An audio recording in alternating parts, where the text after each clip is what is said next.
¿Qué tal? Muy buenas noches con todos. Mucho gusto estar con ustedes.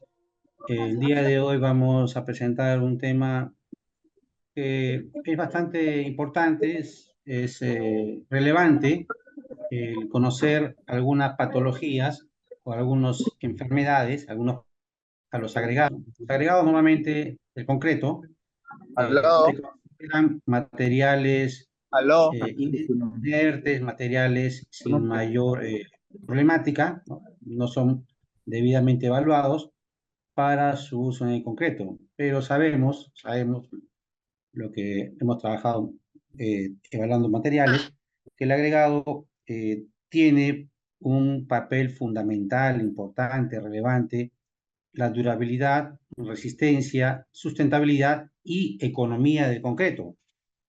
¿Correcto? Entonces vamos a ver algunos conceptos generales sobre los agregados. Los agregados normalmente se consideran elementos inertes, pero como hemos dicho, los agregados en realidad no son necesariamente inertes. Por ejemplo, si el agregado contiene materia orgánica, si contiene material arcilloso adherido, si son agregados de procedencia volcánica que tienen sílice amorfa, entonces van a generar algunas patologías que pueden afectar la vida útil del concreto. ¿Por qué son importantes los agregados? Porque ocupan el alrededor del 70% en volumen del concreto. Entonces, al ocupar un volumen considerable dentro de la masa del concreto, obviamente sus propiedades deben ser cuidadosamente evaluadas para poder desarrollar un concreto, por ejemplo, autocompactado, de contracción controlada, ligera resistencia, concreto estándar, etcétera. Entonces, todos los concretos que nosotros conocemos, tanto especiales como concretos convencionales, deben el uso de agregados calcáreos. ¿Para qué? Para cumplir con las propiedades o las especificaciones técnicas y para proveerle también economía. Un buen agregado me genera un concreto resistente, durable y económico. Y un agregado, algunos requisitos de la norma técnica, nos va a generar un concreto más caro. Evidentemente hay lugares donde no es posible eh, conseguir agregado competente. Se usa el agregado que existe en la zona. Entonces, en esos casos especiales, tenemos que adaptar el diseño de mezcla al agregado y no al revés, ¿no? Y ocurre muy frecuentemente. Ocurre muy frecuentemente.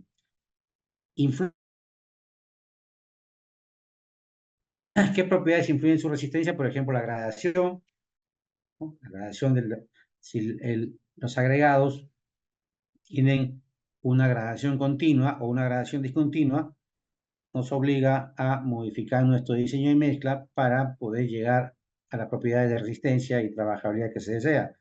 La forma, si son agregados de canto rodado, si es una piedra chancada, si es cúbica, si tiene mucha laja, si tiene arcilla, si tiene sales solubles, etcétera. Resistencia mecánica, si es que es muy desnable, si quiero hacer pavimentos, por ejemplo, no me conviene utilizar agregados que tengan un porcentaje de pérdida de aprobación muy elevado. Si son concretos que va a estar sujeto al tránsito de vehículos, peatones, etcétera, va a considerarse agregados que sean obviamente competentes. Lo que podemos ver acá en la fotografía, tomada con un microscopio, es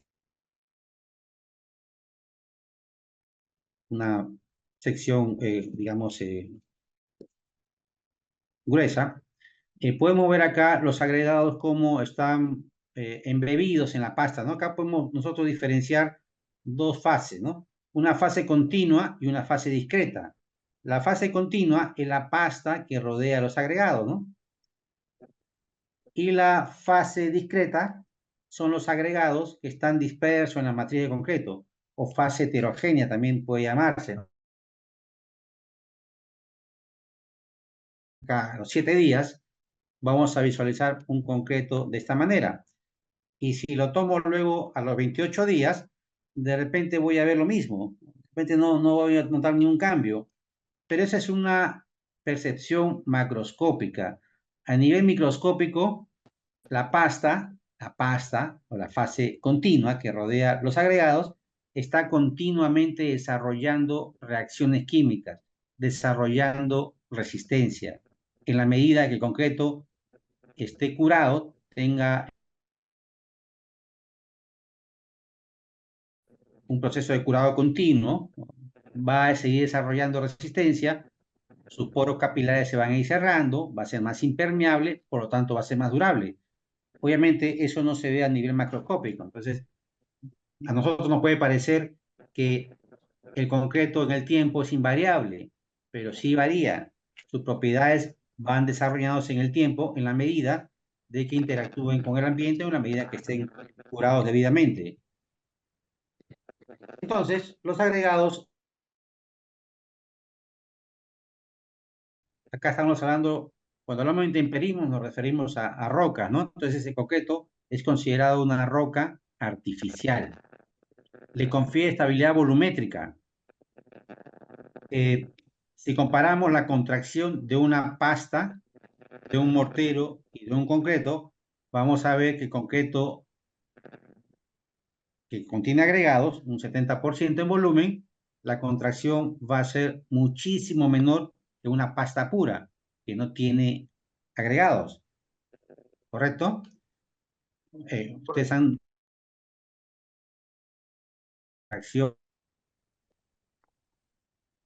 controlada, ¿no? En la que se maximiza el agregado, se minimiza la pasta. La pasta es la que se contrae, el agregado no se contrae la pasta. Entonces, a medida que yo reemplace más pasta por agregado, mi concreto se va a contraer menos y eso me va a favorecer en gran medida en algunas estructuras que yo, por ejemplo, quisiera espaciar mis cortes de juntas o estructuras que son, eh, digamos que están muy proclives a los cambios volumétricos, ¿no? Sujetos a temperaturas. Por clase más pasta por agregado, obviamente voy a economizar la mezcla, porque el agregado en costo es menor que la pasta. La pasta contiene cemento y contiene aditivos, por lo tanto es más caro que el agregado mismo. Si yo no controlo bien el agregado, pues ya decía que las sales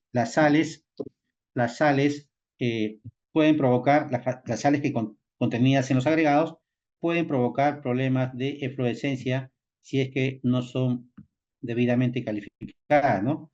Entonces, el hacer un análisis de sales solubles al agregado nos puede prevenir de este tipo de problemas, ¿no? Es que son problemas básicamente estéticos, pero evidentemente deben ser tratados.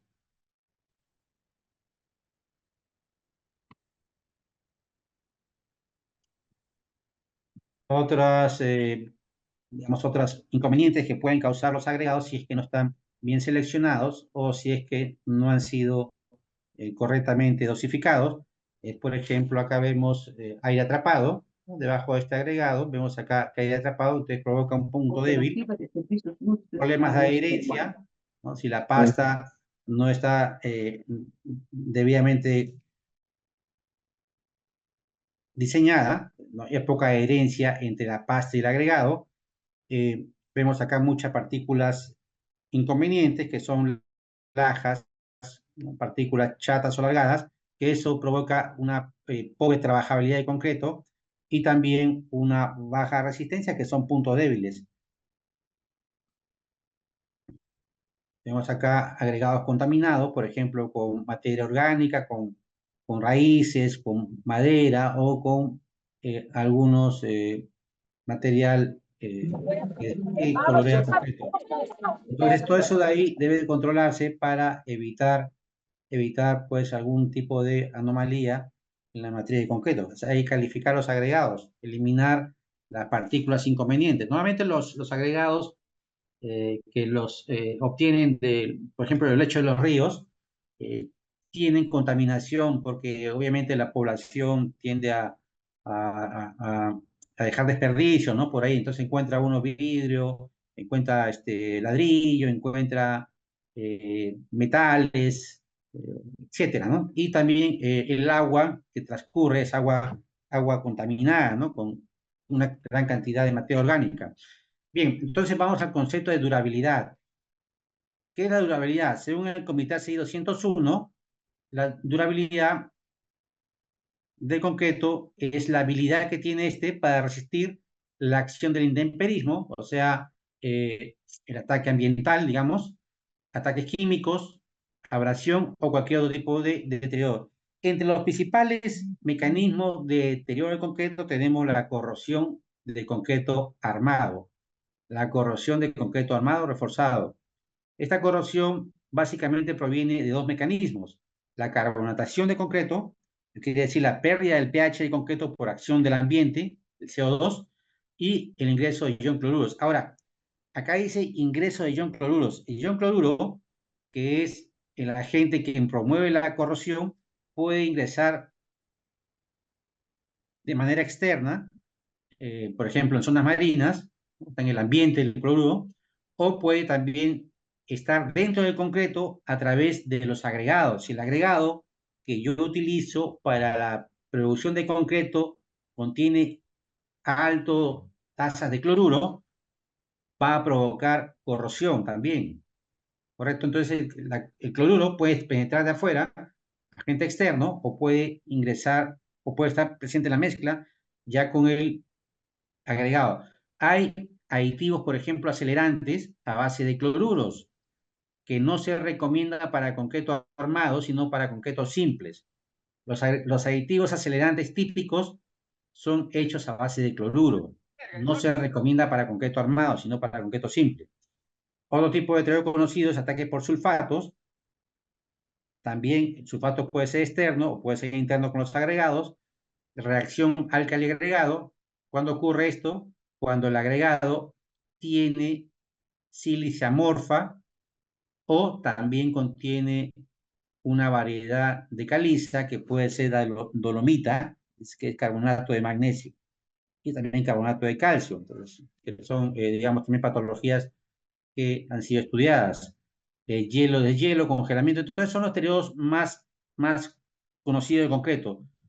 Abrasión, erosión, etcétera. Son los mecanismos más conocidos. Pero todos esos mecanismos de deterioro no necesariamente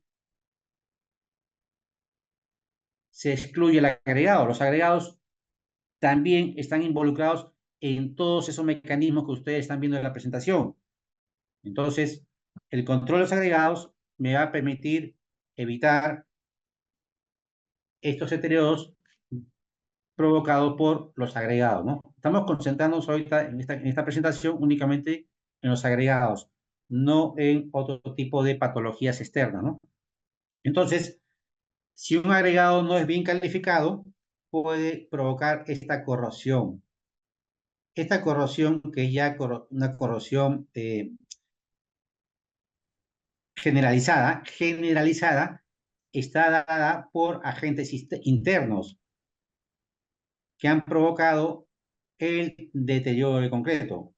Luego, la reacción álcali agregado, pues alcalicílice o alcalcarbonato, está generada exclusivamente por los agregados nocivos, agregados con sílice amorfa o agregados con alguna variedad de la caliza, ¿no? Luego ataque por sulfatos, y este es un mecanismo también de congelamiento, descongelamiento, hielo de hielo, que es causado por agregados no competentes, ¿correcto?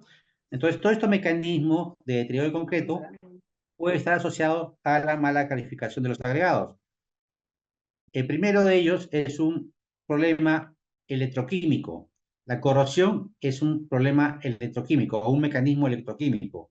El ASR, la reacción álcali-sílice, es un fenómeno físico-químico, en lo cual el gel expansivo gana volumen, absorbe humedad y genera una tensión interna muy elevada que deteriora el concreto. El ataque por sulfato también es un mecanismo físico-químico. Se forma un mineral llamado estringita que genera alta tensión interna porque empieza a ganar volumen, generando el deterioro del concreto. Si el ataque por sulfato es externo, el mecanismo es por desintegración, ¿sí? Si es interno, va a haber fisuramiento y pérdida de sección. Y luego, el hielo de hielo, congelamiento, puede atacar a la pasta, deteriorando el concreto a través de los poros capilares, o también al agregado, a través de un mecanismo llamado decracking. Decracking. Vamos a verlo más adelante, ¿no? Entonces, puede ser por ambos mecanismos. Vamos a ver ahora deterioro químico. Nosotros, en nuestra norma peruana, la NTP, la 40037, especificaciones de los agregados, se ha incluido estas dos tablas que ustedes pueden ver, tanto para agregado fino como para agregado grueso, limitando los contenidos de cloruros y sulfatos. ¿Correcto? Entonces, nosotros cuando hacemos la calificación de los agregados, debemos necesariamente que hacer pruebas químicas para determinar los cloruros solubles en agua. Cloruros solubles en agua, ¿sí? Dependiendo del tipo de concreto. Si es un concreto simple, no aplica porque el mecanismo de corrosión no se va a dar. No hay acero de refuerzo. En cambio, para el pretensado o concreto armado simple, hay ya unos límites establecidos por la norma, que es 0.03 y 0.05% respectivamente. Si lo pasamos a parte por millón, hay que multiplicarlo por 10.000. Sería 300 ppm o 500 ppm, partes por millón.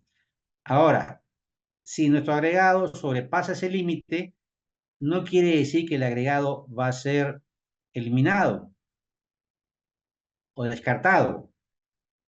Hay que pasar al segundo evaluación, que ya está en la E060, con el código ACI 318, capítulo 19, en el cual se considera el aporte de cada uno de los elementos del concreto. Los agregados, el agua, el aditivo, el cemento, todos aportan cloruros. Se hace la turmatura total por metro cúbico, se divide la cantidad de cemento, se multiplica por 100 y se evalúa bajo ciertas condiciones si esa cantidad de cloruro presente en la masa del concreto va a poder causar deterioro por corrosión. Entonces, de acá se va a un segundo nivel. Este es el primer nivel inicial. Ahora, ¿qué pasa si tengo un montón de cloruros en mis agregados que sobrepasan lo que dice la norma, inclusive el código ACI, lo A060? Lo que tendría que hacerse, si es que necesariamente voy a tener que utilizar ese agregado, sería lavarlo.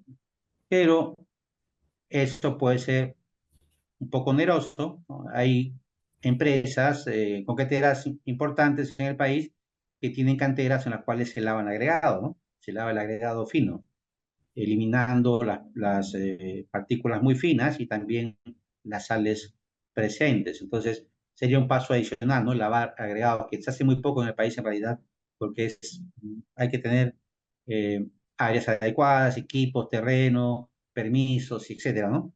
Pero es una alternativa que se debería considerar. Igual para el agregado grueso, también tiene sus límites de prescriptivos, pero no es determinante, sino que hay que seguir al segundo paso. En cuanto a los sulfatos solubles, también hay un límite recomendado en la norma. Acá sí falta delimitar qué pasaría si es que sobrepasa ese límite máximo, ¿no? La norma no lo indica en realidad, eso es una tarea pendiente. Yo como miembro del Comité Técnico de Concreto y Agregados, eh, tengo una tarea de revisar esta norma y vamos a proponer algunas alternativas para el tema de los sulfatos que en otros países ya lo tienen más, eh, digamos, trabajados, ¿no? Pero son límites recomendables el sulfato. ¿Por qué el sulfato es más amplio?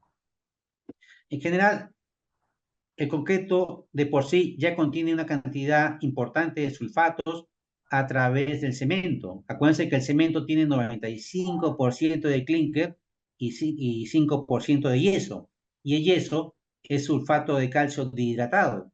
Entonces, el evaluar en su contexto, igual que el cloruro, los componentes, cómo aportan, es una tarea que debemos ya revisarla para el próximo comité de normalización, ¿correcto? Ocasionando sulfatos, el sulfato tiene un mecanismo de deterioro a través de la formación de la estringita. La estringita es un mineral higroscópico que se forma cuando reacciona el aluminato tricálcico hidratado en presencia de sulfatos, ¿no? ¿Correcto? Y es un mineral que absorbe humedad, absorbe agua, gana volumen y deteriora el concreto. El mecanismo normal es de afuera hacia adentro. Cuando hay suelos sulfatados, ¿no? Como ustedes pueden ver acá en las fotos, como está prefabricado, vemos como el contacto con el suelo sulfatado en presencia de agua, obviamente, hace que el concreto se deteriore. Vemos acá cómo se forma esta estringita, pero si el agregado tiene mucho contenido sulfato, el mecanismo va a ser de adentro hacia afuera, con fisuramiento y pérdida de sección. Vamos a ver un video corto de cómo ataca el sulfato al concreto, para que tengan una idea más clara. Acá no es propaganda para ninguna empresa, por si acaso. Estos son morteros sometidos a aguas sulfatadas a temperaturas eh, mayor a 50 grados centígrados para catalizar el deterioro. Y vemos cómo el agua sulfatada desintegra el concreto, ¿no? Vemos cómo lo desintegra. ¿Por qué? Porque se forma este mineral fringita de afuera hacia adentro, haciéndole pues perder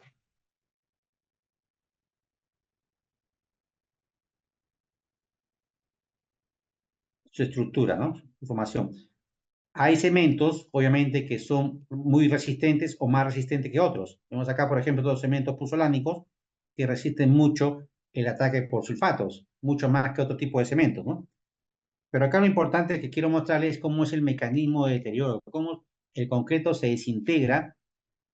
Obviamente, esta es una prueba catalizada por la temperatura y la concentración de sulfatos, pero en la vida real ocurre lo mismo, obviamente mucho más lento. Y también en la vida real sabemos que hay cementos que resisten más a ataques por sulfatos que otros, ¿no? Hay normas técnicas para evaluar el contenido de sales en los agregados, sales solubles en agua, las normas técnicas ustedes las tienen a la mano, y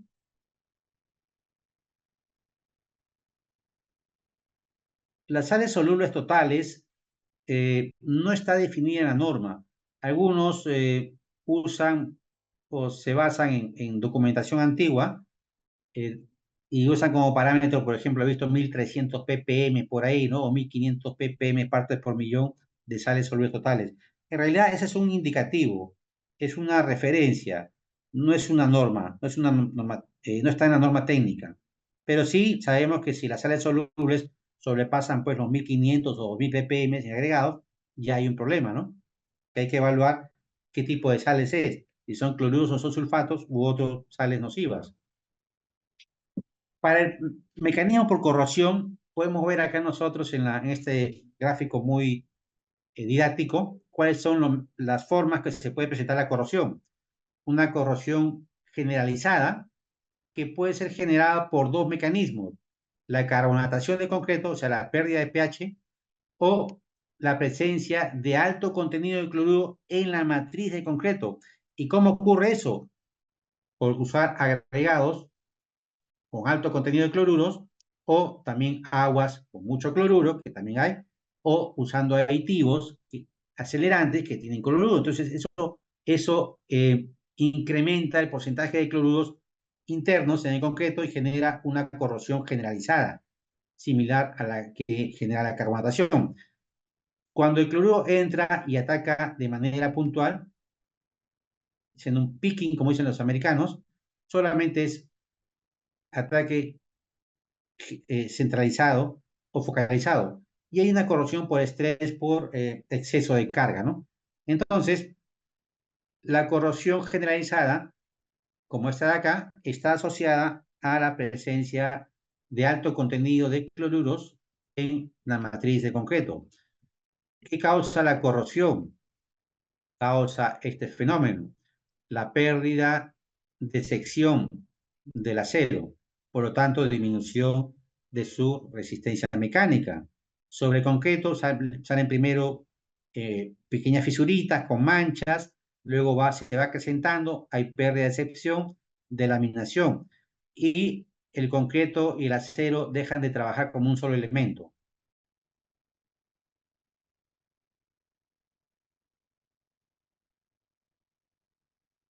condicionando la durabilidad estructural. Acuérdense que la corrosión es el fenómeno o la patología más importante del concreto a nivel mundial, no en el Perú, no en Estados Unidos, no en la China, a nivel mundial. Al año se gastan miles de millones de dólares solamente en reparación para problemas de corrosión. Y en Estados Unidos, Canadá, en otros países, eh, del hemisferio norte, hay muchos daños en los puentes, por ejemplo, colapso de puentes por corrosión. ¿Y por qué por corrosión? Porque en esos países, en época de invierno, se suele echar sales de cloruros para habilitar las carreteras que están congeladas, ¿no? Y ese cloruro obviamente penetra concreto y causa este fenómeno. ¿Qué es lo que pasa con el fierro, el acero de refuerzo?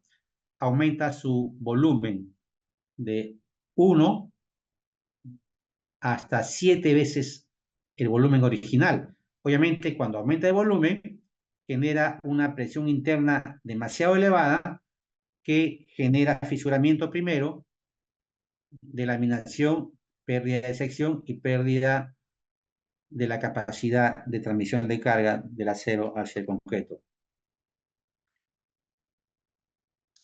El concreto tiene un pH normalmente de 13. Ese pH elevado hace que se forme una capa protectora que inmuniza al acero de refuerzo contra el ataque externo de cualquier agente patógeno. Pero cuando se pierde esa capa protectora, se pierde de dos maneras. Con la carbonatación disminuye el pH y esa capa protectora se vuelve inestable y se destruye. Entonces, una pequeña porción de cloruros hace que ocurra la corrosión. El segundo mecanismo de pérdida de esta capa protectora es una gran concentración de cloruros puntual que destruye esta capa, ¿no? Por ejemplo, así, el cloruro penetra y destruye la capa, ¿no? Puntualmente, generando la corrosión. Esto sumado a la humedad y la presencia de oxígeno. Esto es lo que genera la corrosión. Es, como le digo, la patología más importante en el mundo y tiene diversos mecanismos: carbonatación, presencia de cloruros externos, cloruros internos. Por ejemplo, acá, en estos pilares de este muelle, hay una corrosión importante generada por los cloruros, la presencia, esa zona de splash o zona de marea, ¿no? Que genera mayor daño. Estos son cloruros internos, tenemos un daño enorme en esta viga, alto contenido de cloruros, en la mezcla de concreto. Esta foto la tomé yo, una casa de playa. Acá obviamente acá hay varios factores. 6 meses de construida, vemos cómo está corroída ya esta estructura de concreto armado. ¿Por qué? concreto mal dosificado, una reacción agua-cemento demasiado elevada, acero de refuerzo con poco recubrimiento de concreto, muy poco protegido, y otros problemas constructivos. Vemos cómo el acero de refuerzo se ha corroído muy rápidamente, ¿no? Para hacer una casa de playa de primera fila, pues imagínense lo caro que es la reconstrucción. Otros mecanismos asociados a los agregados en la patología de concreto es el ASR o reacción álcali-sílice. En realidad se llama reacción álcali-agregado y se generan dos patologías, reacción álcali-carbonato o reacción álcali-sílice. La más común, la más difundida es la reacción álcali-sílice. ¿Cuándo ocurre? Cuando el agregado tiene en su composición mineralógica sílice amorfa. ¿Qué sílice amorfa? Piridimita, calcedonia, cristobalita, son variedades de sílice amorfa. ¿Dónde existe en el Perú eso? Mayormente en la zona sur del país. La zona sur del país, del Perú, es una zona volcánica en la cual hay muchos agregados que contienen sílice amorfa. Ah, pensé que me ibas a pasar. Pasa un huevo. Esto fue descubierto en los años 40 del siglo pasado por un ingeniero americano y bueno, fue el que investigó mucho este tema. En concreto, la sílice amorfa reacciona con los álcalis del cemento en medio de humedad y temperatura, generando un gel expansivo. El gel expansivo gana volumen, tiene una presión interna muy elevada, provoca fisuramiento, luego pérdida de sección. Cuando se fisura el concreto, ya es un canal abierto para que penetren otros agentes patógenos, como el CO2, los cloruros, y generan corrosión también, ¿no? Entonces hay daños colaterales también. Esto obviamente condiciona la funcionabilidad de la estructura, tiene que inmediatamente mitigar este fenómeno para eliminar las causas que lo generan, ¿no? Generalmente cuando se descubre, ¿no?, que hay un potencial peligro de este fenómeno, lo que se hace es impermeabilizar el concreto, ¿no?, para eliminar la penetración del agua, que es uno de los, eh,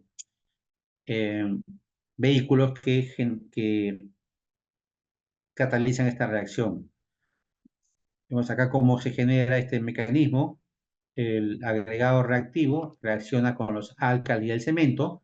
Es por eso que la norma del cemento, si ustedes ven algunos cementos que se venden en el mercado, eh, hablan de opción R. Cuando hablan de opción R, o ponen opción R al cemento, la descripción del cemento, es que ese cemento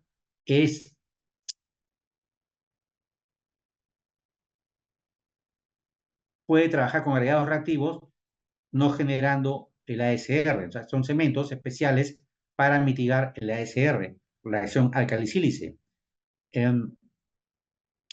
Bueno, el hidróxido alcalino del cemento reacciona con el agregado reactivo, con la gel reactiva, provocando un producto expansivo que al absorber humedad del ambiente o el sistema va a ganar volumen, haciendo que el concreto se fisure y se desportille o pierda sección posteriormente. Hay medidas preventivas, sí hay medidas preventivas siempre. Usar agregados no reactivos, pero no es la solución. Por ejemplo, en Arequipa, que hay muchos agregados reactivos y es difícil que haya canteras competentes, bueno, no se podría descartar los agregados. ¿Qué hay que hacer? Usar cementos adicionados con bajo contenido de álcali. Por ejemplo, el cemento 1P es muy bueno para mitigar el ASR, ¿no? El cemento HS también. Usar sales de litio que emitían el ASR, uso de adiciones minerales como pusolanas o escorias, etcétera, ¿no? Son algunos mecanismos para mitigar el ASR o la reacción alcalis-sílice. Deterioros físicos, nosotros hacemos habitualmente ensayos de inalterabilidad o durabilidad de los agregados con sulfato de magnesio o sulfato de sodio. ¿Para qué nos sirve esta Ujú. prueba? ¿Qué simula esta prueba? Esta prueba simula los ciclos hielo-deshielo que va a tener o que va a estar sometido un agregado en condiciones de climas extremos. Entonces, esta sal de sulfato penetra en los poros del agregado, se cristaliza y los ciclos repetitivos va haciendo que estos cristales ganen volumen, generen expansión y deterioren al agregado, lo desintegran, ¿no? En la medida que el agregado es más resistente, va a soportar los climas extremos. Entonces, se mide el grado de desgaste luego de 5 ciclos, ya sea con sulfato de sodio o sulfato de magnesio. Nosotros en el Perú normalmente usamos sulfato de magnesio porque es un producto químico no controlado. El sulfato de sodio sí. Entonces, los límites establecidos son 15% para el grado fino como desgaste y el grado fino, el grueso, perdón, 18%. ¿Sí? Entonces, no hay que confundirse. Este ensayo no es para que saber si el agregado va a ser resistente al ataque por sulfato, no, sino para simular el clima extremo, hielo de hielo, y saber si el agregado no se va a fisurar o provocar lo que vemos acá llamado decracking, ¿no? Esta es una junta en un pavimento, el agua penetra acá en la junta, es absorbido el agua por los agregados porosos y los ciclos repetitivos de hielo generan esta patología que es el fisuramiento de los agregados. Esto se llama decracking. Si yo quiero hacer una prueba en el concreto mismo, ya digamos una prueba más real, hago la norma ASTM 666, en la cual someto al concreto a ciclos de hielo. ¿Sí? Entonces se mide el desgaste luego de ciclos repetitivos, ¿no? Esta norma o este equipo, mejor dicho, no hay en Perú, pero sí es una norma muy utilizada en otros países. Inclusive, el concreto puede tener algo incorporado, ¿no? Para protegerlo del hielo, pero si el agregado no es competente, si el agregado no supera la prueba de la ASTM 88, entonces igual se va a fisurar, ¿no? Cuando vemos acá esta foto, tenemos problemas de cracking, inclusive en concretos que han sido, que tienen aire incorporado para protegerlo del hielo, pero en realidad acá no se ha eh, atacado a la pasta, sino más bien al agregado. Y es tan fuerte este fenómeno que los agregados que son normalmente tienen una resistencia mucho mayor que el concreto mismo, se tienden a fisurar, ¿no?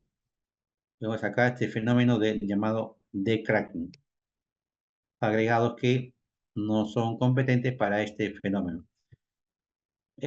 Otra prueba que se les hace a los agregados es abrasión en este caso en la máquina de Los Ángeles.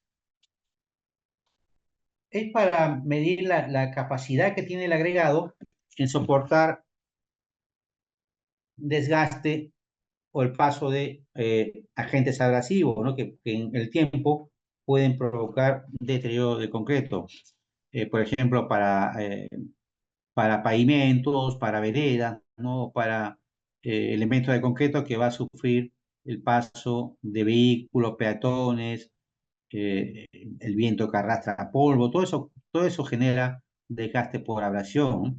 Recordemos que el concreto, como hemos dicho, tiene un 70% aproximadamente en volumen de agregados. De los agregados, las propiedades de agregados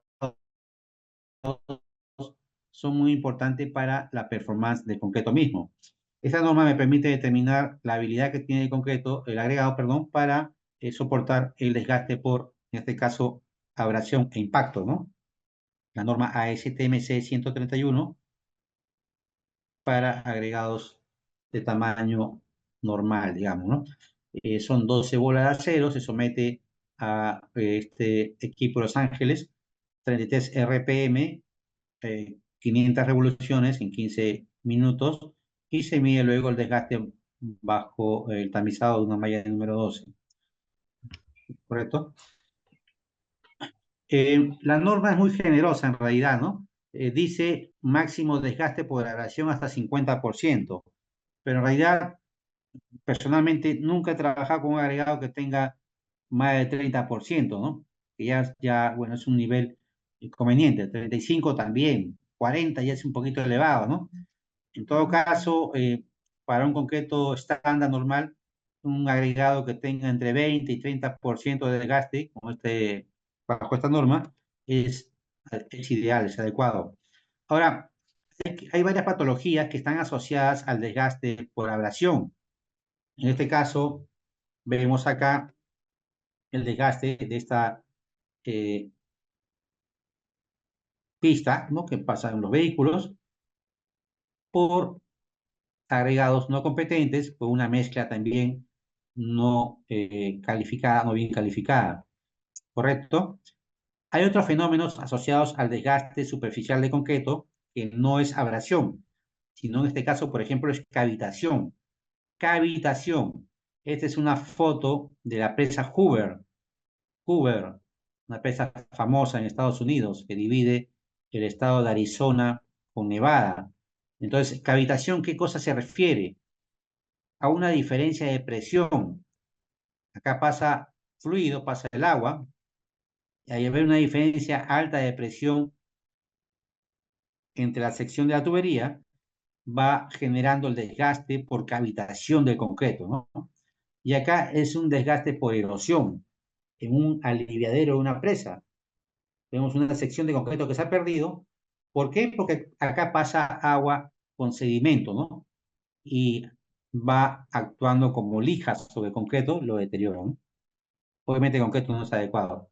Vemos otro problema de abrasión, ya abrasión de concreto específicamente, como es el desgaste. He tenido la oportunidad de visitar muchos, digamos, proyectos en el cual el concreto no ha sido competente, el concreto pobre, por ejemplo, en patios de estacionamiento. Había equivocación, digamos, en el despacho de concreto, se despachó concreto de baja resistencia y se nota pues claramente el desgaste prematuro del concreto cuando no ha sido diseñado adecuadamente. Y si el concreto va a sufrir el paso de vehículos, obviamente tiene que tener una resistencia mínima recomendada para no sufrir un desgaste prematuro, ¿no? Y vemos acá algunos ensayos que se le pueden hacer ya al concreto mismo, ¿no? Acá este, por ejemplo, es un ensayo normalizado bajo la norma ASTM C779, muy conocido. Acá vemos un disco planetario, vemos tres discos abrasivos, se le impregna la superficie de concreto con carburo de silicio o colindón, y estos discos abrasivos giran sobre su propio eje y giran sobre un eje planetario, como si fuese el planeta Tierra girando alrededor del Sol, ¿no? Gira sobre su propio eje y también gira alrededor del Sol, ¿no? Lo mismo. Y se mide el desgaste, la profundidad de abrasión. Los agregados son importantes, por supuesto. Si el agregado es calizo, el desgaste va a ser mayor. Si el agregado es calcedonia, el desgaste va a ser mucho menor. Entonces, sí, el agregado es importante para limitar el desgaste superficial de concreto. Un buen agregado me genera menos desgaste por abrasión.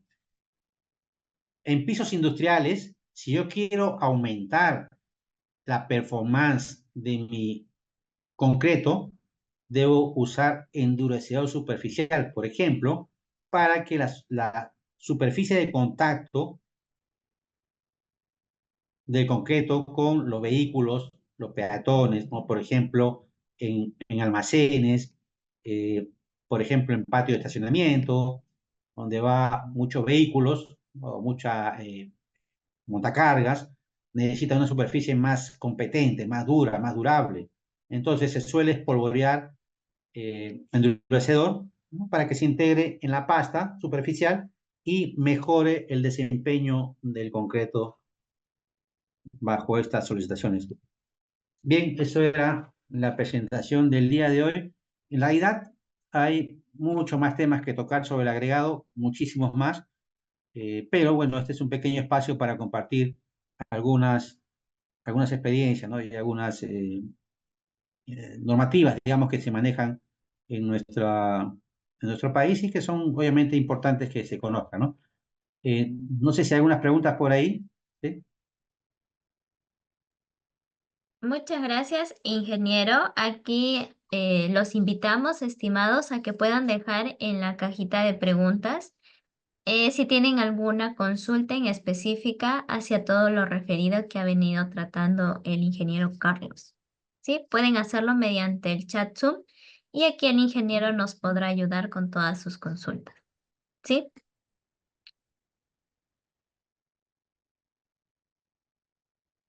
Aquí tenemos una consulta, ingeniero. Nos dice Moisés, ¿cómo medir la carbonatación? Bueno, la carbonatación se mide con un líquido, un reactivo ácido base llamado fenolftaleína. Fenolftaleína es un indicador ácido base que al impregnarse sobre el concreto eh, se genera, si el concreto está intacto, o sea, no ha sufrido carbonatación, tiene su pH de 13, que es un pH básico, se genera un color rojo o violeta. Si el concreto está carbonatado, o sea, su pH ha disminuido, el CO2 ha reaccionado con hidróxido de calcio bajando el pH, es incoloro. Entonces, la profundidad de carbonatación se mide a través de esta prueba con el indicador fenolftaleína. E inclusive se puede medir la velocidad de carbonatación y en qué tiempo va a llegar esta carbonatación al acero de refuerzo, eh, generando o promoviendo la corrosión, ¿no? Entonces se puede estimar eso a través de una ecuación eh, exponencial, ¿no? Que hay una técnica, no sé, sería interesante poder mostrarlo en esta presentación, pero no, no tenemos tiempo en realidad para eso.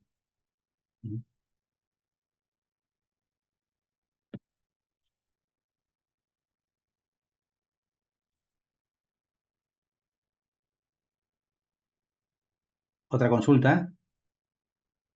Sí, ingeniero, aquí tenemos otra consulta. Nos dice Iván, ¿cuándo el concreto posee eflorescencia, qué solución o qué recomienda hacer? Bueno, la fluorescencia es como el triángulo del fuego, ¿no? Tiene que haber tres actores. Eh, Presencia de sales, uno, humedad, dos, y porosidad, tres, ¿no? Entonces, si ya sale fluorescencia, hay técnicas conocidas que se usan, por ejemplo, hay que diluir se compran ácido muriático en la ferretería, lo diluyen, uno en 12 o uno en 10 y luego de limpiar la superficie se aplica sobre la superficie e inmediatamente se lava, porque si no el ácido sigue penetrando. Con esto se solubilizan las sales, se limpia, pero va a seguir apareciendo fluorescencia, así que no se ataca a la raíz, ¿no? Normalmente se puede impermeabilizar, ¿no? Hay que buscar la fuente. ¿Cuál es la fuente de generación de sales, ¿no? Normalmente ocurre cuando hay jardines cercanos, ¿no? Entonces hay que hacer especies de barrera, ¿no? Para impedir que estas sales del jardín penetren a la base del concreto, ¿no? Hay que hacer barreras, ahí poner plásticos o pinturas, ¿no? Para impermeabilizar, ¿no? Es lo que se hace habitualmente. También ocurre cuando hay fugas de agua, ¿no? Entonces el agua que está en contacto hay que cortar esa fuente de agua que puede estar penetrando en el concreto, ¿no?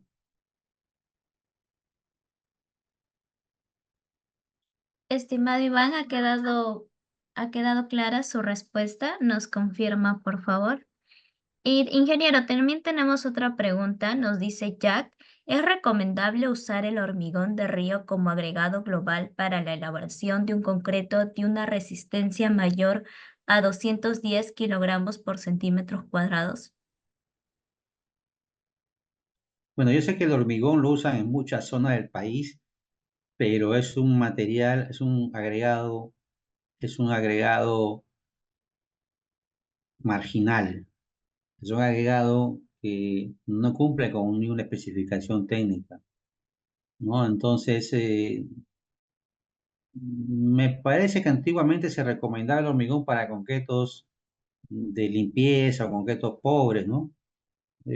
Actualmente la norma no indica el uso de hormigón, no se recomienda porque es un material muy heterogéneo que puede tener muchos contaminantes o partículas inconvenientes o arcilla inclusive, ¿no? Y al ser heterogéneo pues no da una mezcla, digamos, confiable, ¿no?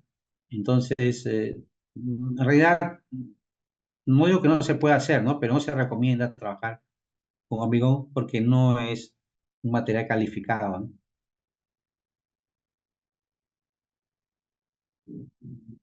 Muchas gracias, ingeniero. Espero, estimado Jack, que haya quedado absuelta tu consulta. Nos dice Ricardo Ramos, ¿existe alguna norma técnica para medir o controlar la cantidad de polvillo impregnado en el agregado grueso y fino? Bueno, la única norma que yo podría asociar a eso es la malla 200, ¿no? Pasante malla 200, porque el ensayo pues implica lavar el agregado, ¿no? Y todo lo que está impregnado se va a separar, ¿no? Entonces, esta material más fino que malla 200 es la norma que está asociada digamos, a esta medición, ¿no? De material impregnado o partículas muy finas.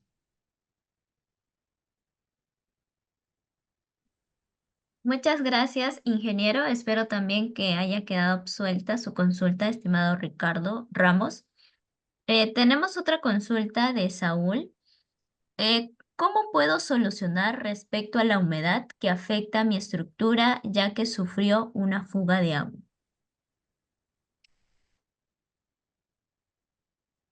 Bueno, es una pregunta muy general, no tendría que, que saber un poco más de contexto, ¿no? Pero si el concreto, pues, estado en contacto con el agua, no, eso no es malo, ¿no? En realidad, el concreto, si está en contacto con el agua, va a generar que el cemento siga actuando, ¿no? Y siga desarrollando resistencia a cualquier edad, ¿correcto? A cualquier edad. Eh, pero si hay una fuga continua de agua, entonces, bueno, es un tema ya que debe explorarse y tratar de resonar esa fuga, ¿no? Es un tema ya más constructivo, ¿no? Pero el concreto si el concreto está en contacto con el agua, eso no hay ningún problema, más bien es beneficioso, ¿no? ¿Sí? Muchas gracias, ingeniero. Aquí también tenemos otra consulta. Nos dice Luis Guamán, a una altura de 4.500 metros sobre el nivel del mar, acá en la presa de Relaves usamos incorporador de aire, pero igual evidenciamos fisuras. Quizá es su caso, ¿no? Bien. Hay que tener en cuenta que el aire incorporado en el concreto lo protege de el hielo de hielo, ¿correcto? Y el mecanismo de, de actuar de esta patología no es causando fisuras, sino es desintegrando el concreto de afuera hacia adentro, ¿no? El concreto se va perdiendo, se va desintegrando, se va, digamos, volviendo desnable, ¿no? Pero no está asociado a la formación de fisuras, salvo el de cracking, ¿no? Que hemos visto, ¿no? Que es otra cosa, que es por los agregados, ¿correcto? Entonces, si ha formado fisuras al concreto, ya debe posiblemente deberse a otro tipo de fenómenos, pero no asociados a la, al, este, al mecanismo de hielo, ¿no?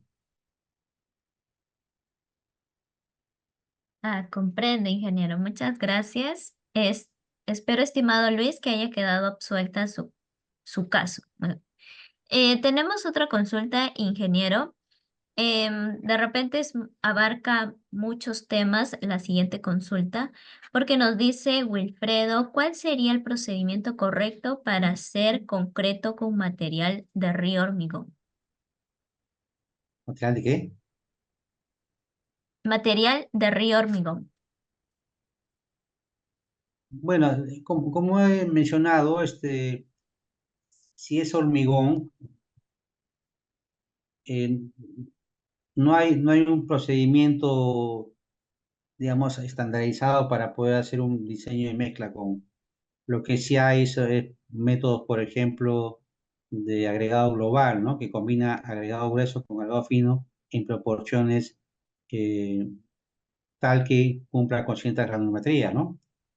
Para materiales marginales, obviamente se puede hacer diseño de mezcla, pero no cumpliendo con ciertos requisitos de los procedimientos o métodos de diseño de mezcla, ¿no? Entonces, normalmente se hace mezclas, pues, tratando de llegar a una cierta consistencia, asentamiento, y luego que los cilindros de la resistencia adecuada, ¿no? Pero no hay un procedimiento estandarizado, digamos, que se pueda aplicar ahí, ¿no? Porque es un material heterogéneo, ¿no? Ah, muchas gracias, ingeniero. Espero, Wilfredo, que haya quedado absuelta su consulta. Nos dice aquí Vidal, ¿después de cuántos días se puede aplicar un permeabilizante asfáltico del vaciado de un contrapiso para dar pendiente a una azotea? Miren, normalmente las estructuras que se usan impermeabilizantes requieren un tiempo mayor a 28 días, ¿no? Para que el concreto, sí, el concreto de por sí empieza a ganar resistencia y impermeabilizarse por sí mismo en la medida que es curado con agua, ¿no? ¿Correcto? Igual que cualquier tratamiento que se hace al concreto, una vez que este se ha estabilizado, o sea, ha desarrollado su resistencia potencialmente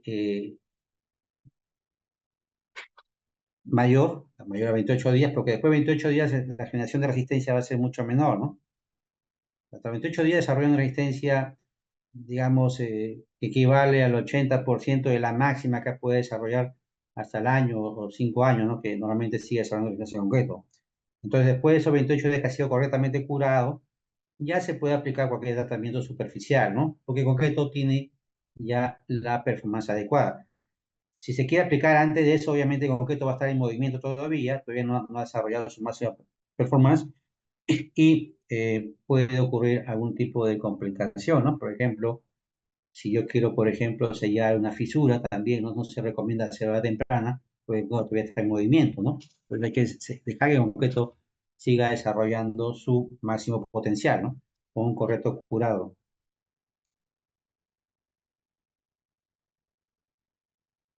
Muchas gracias, ingeniero. Espero Vidal haya quedado absuelta su consulta. Aquí también tenemos otra consulta, ingeniero, de parte de Juvenal. La dosis de concreto armado es importante como la combinación de algún producto puede evitar la penetración de sales o agentes externos al concreto. La dosis de, perdón, ¿de qué? De concreto armado. Dosis de, La dosis de concreto armado es importante como la combinación de algún producto puede evitar la penetración de sales o agentes externos al concreto. bueno, entiendo que lo que se refiere a esa pregunta porque no está correctamente formulada. Me parece que se refiere por ejemplo, al diseño de mezcla. ¿Qué cosa puede impedir o prevenir la penetración de sales, ¿no? En concreto armado es una reacción o cemento baja, ¿no? Una reacción o cemento baja en el concreto es una barrera, ¿no? Una barrera. Mientras menor es la reacción o cemento, los poros capilares van a ser mucho más restringidos, más refinados y cualquier agente externo va a tener dificultades en penetrar. Otro tema también importante es el espesor de recubrimiento. el concreto de acuerdo, concreto armado, de acuerdo al grado de exposición que tenga, o el ambiente, se recomienda diversos espesores de recubrimiento a fin de proteger el acero de refuerzo. Eso lo pueden encontrar en la tabla del AS 060 o en el ACI 318 eh, para concreto reforzado. Bien, creo que ya Sí. estamos. Sí, aquí solamente tenemos una última pregunta, ingeniero. Correcto. Sí. Sí, sí, correcto. Nos dice Jack, si la densidad de un agregado es mayor, ¿la resistencia del concreto será también mayor? Muy bien, pues, es una buena pregunta.